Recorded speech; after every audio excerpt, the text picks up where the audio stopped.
aspect of the START treaty except for iteration new START, which would shut down the basis.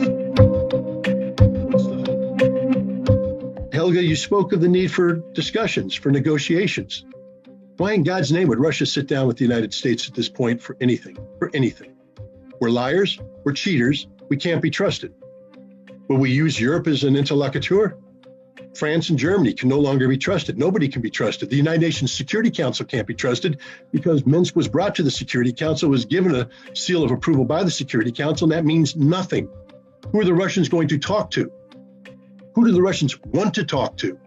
Who are the Russians willing to put their national security on the table and say, here, we're willing to trust you and give up X, Y, and Z that guarantee our future security in exchange for what?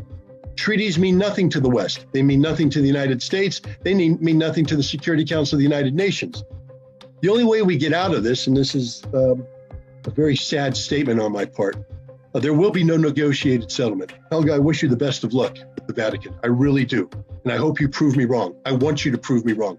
I want you to come up with an adequate negotiating form that actually works. But I'm here to tell you right now, Russia will never, ever, ever negotiate with anyone about Ukraine. The only negotiation is going to be similar to that which occurred in Tokyo Bay in September of 1945, when the defeated Japanese were brought on board the USS Missouri, and we told them to sign the paper or die.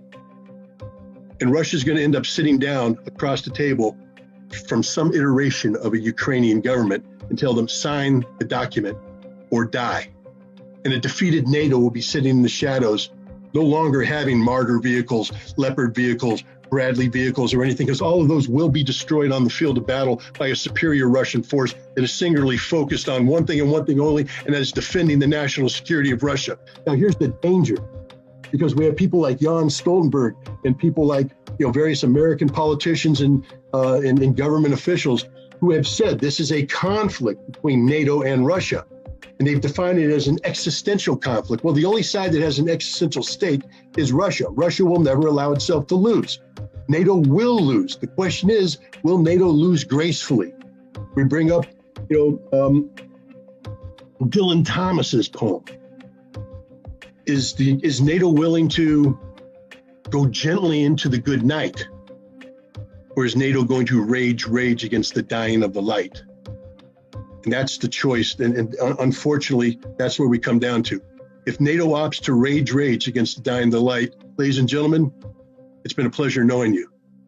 2023 will be the last year that we're all alive on this planet.